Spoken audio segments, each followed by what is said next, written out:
नमस्कार दोस्तों, स्वागत है आपका सच्ची तस्वीर पर। इस तस्वीर को ज़रा ध्यान से देख लीजिए। ये जो महाशय देश के प्रधानमंत्री के बगल में सोफे पर बैठकर मुस्कुरा रहे हैं, इन्हें एक ज़माने में दिल्ली के लुटियंस इकोसिस्टम में दामाद की तरह ट्रीट किया जाता था। इन्हें 5 स्टार होटलों में ठहराया जाता था। इनके लिए सरकारी जहाज़ तैयार रहते थे और हमारे देश के बड़े बड़े लिबरल पत्रकार इनके इंटरव्यूज़ लेकर इन्हें कश्मीर का गांधी साबित करने में अपनी पूरी ताकत झोंक रहे थे। लेकिन दोस्तों, पाप का घड़ा चाहे कितना भी बड़ा हो, एक न एक दिन फूटता ज़रूर है। तारीख नोट कर लीजिए, 29 जून 2026 श्रीनगर की टाडा कोर्ट में SIA ने पूरे 737 पन्नों की एक ऐसी चार्जशीट दाखिल की है जिसने इस फर्जी गांधी के चेहरे से अहिंसा का नकाब नोच कर फेंक दिया है। ये चार्जशीट है 27 साल की एक बेकसूर कश्मीरी हिंदू नर्स सरला भट्ट के अपहरण, गैंगरेप और ब्रूटल मर्डर की।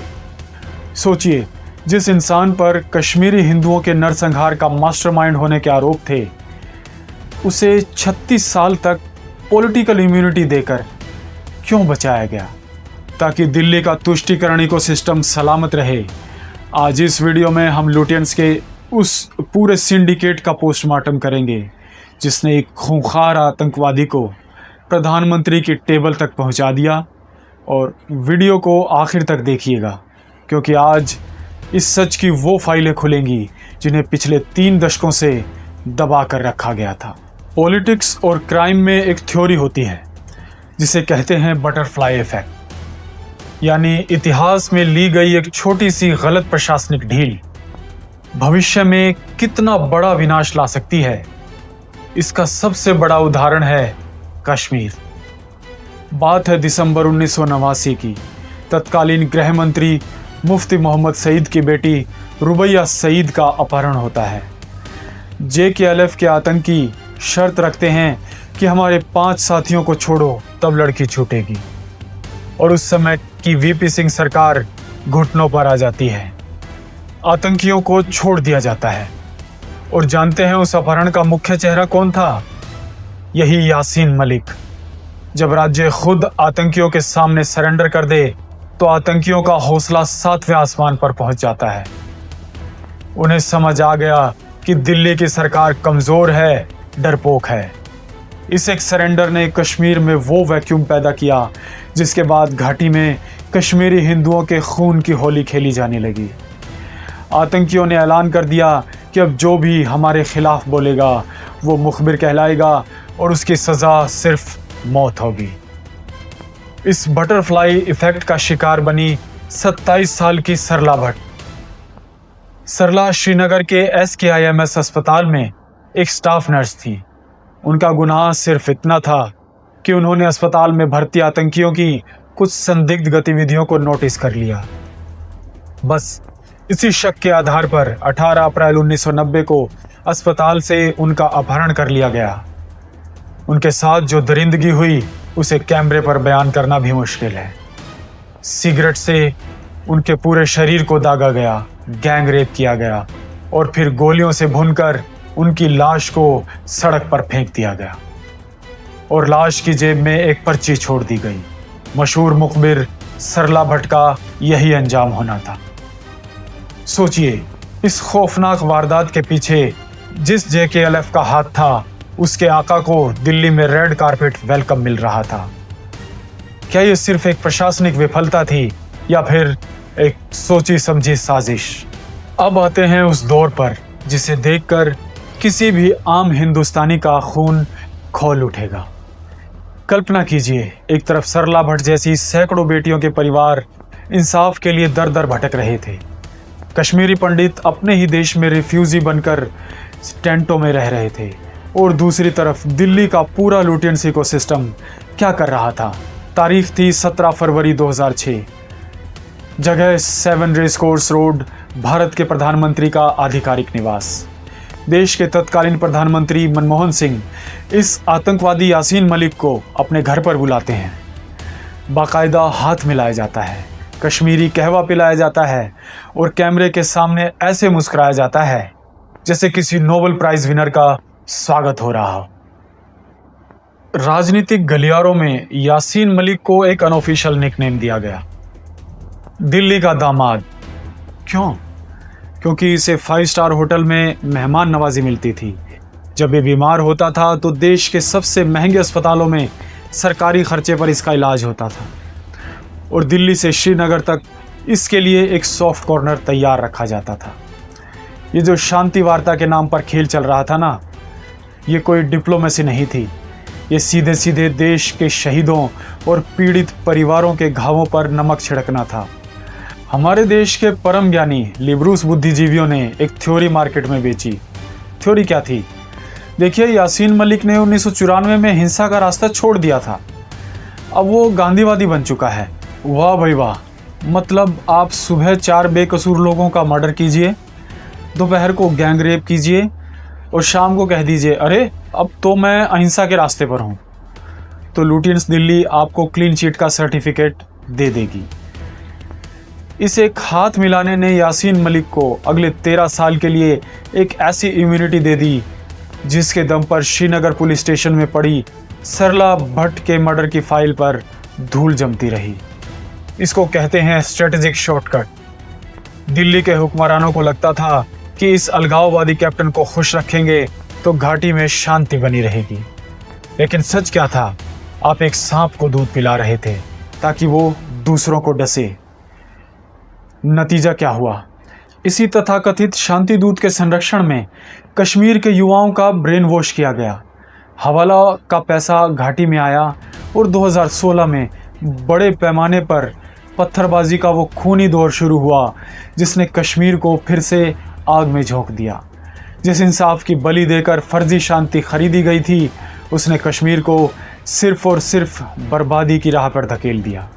तो दोस्तों, लुटियंस दिल्ली ने तो अपनी तरफ से फाइलें दफन कर दी थी, लेकिन जैसा कि हमारी सनातन सोच में कहा जाता है, काल चक्र घूमता ज़रूर है। अगस्त 2025 में जम्मू कश्मीर की एसआईए इस केस की फाइल को दोबारा खोलती है और 29 जून 2026 को जो नतीजा सामने आता है वो है 737 पन्नों का एक ऐसा कानूनी पोस्टमार्टम जिसने अलगाववादियों के पूरे इकोसिस्टम को हिला दिया। 737 पन्ने ये कोई आम कागजात नहीं हैं। ये उन चश्मदीद गवाहों की ओरल टेस्टिमनी है जो पिछले 36 साल से डर और खौफ के साए में जी रहे थे। ये वो फोरेंसिक बैलिस्टिक रिपोर्ट्स हैं जिन्हें जानबूझकर फाइलों के नीचे दबा दिया गया था। इस चार्जशीट ने ये साबित कर दिया है कि समय बीतने से या लुटियंस दिल्ली के सोफों पर बैठकर चाय पीने से किसी आतंकी के हाथ पर लगे खून के दाग धुल नहीं जाते। इस केस में कुल 5 आरोपी थे। खुर्शीद अहमद चालू, अब्दुल हामिद शेख और इदरीस, ये तीनों ऊपर पहुंच चुके हैं। गुलाम मोहम्मद तापलू पाकिस्तान की गोद में जाकर छिप गया है। यानी कानून के शिकंजे में अब सिर्फ एक ही शख्स बचा है, यासीन मलिक। यही वजह है कि ये 737 पन्नों की चार्जशीट अब पूरी तरह से इस फर्जी गांधी के गले का फंदा बन चुकी है।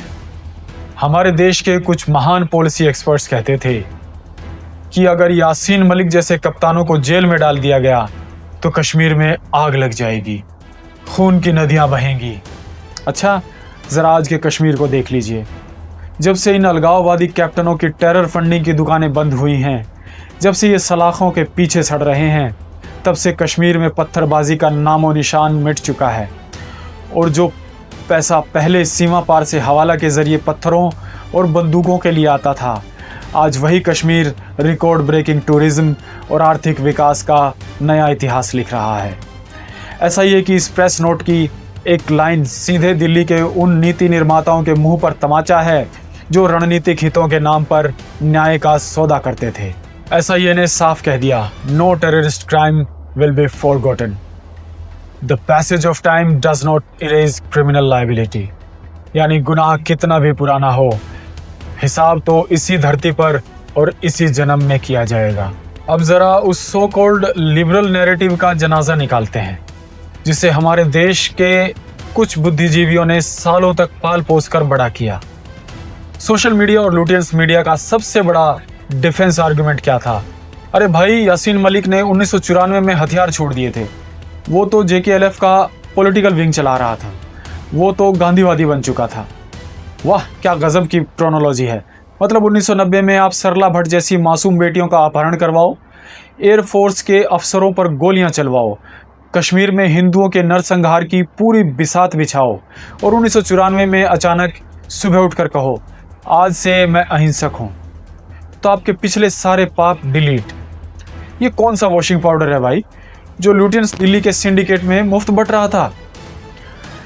इनका झूठ यहीं खत्म नहीं होता। इस पूरे इकोसिस्टम ने कश्मीरी हिंदुओं की हत्याओं को कैसे सही ठहराया, जरा वो समझिए। यासीन मलिक और उसके गुर्गों ने एक टूल किट बनाई थी। जब भी वो किसी कश्मीरी हिंदू को मारते थे तो उसकी लाश पर एक पर्ची छोड़ देते थे, मुखबिर। लुटियंस के इतिहासकारों और पत्रकारों ने इस नैरेटिव को आगे बढ़ाया कि ये कोई धार्मिक कत्लेआम नहीं है, ये तो बस उन लोगों को सजा दी जा रही है जो भारत सरकार के लिए जासूसी कर रहे थे। यानी एक 27 साल की नर्स जो अस्पताल में मरीजों की सेवा कर रही थी, उसे जासूस का टैग देकर गैंग रेप और मर्डर को जस्टिफाई किया गया।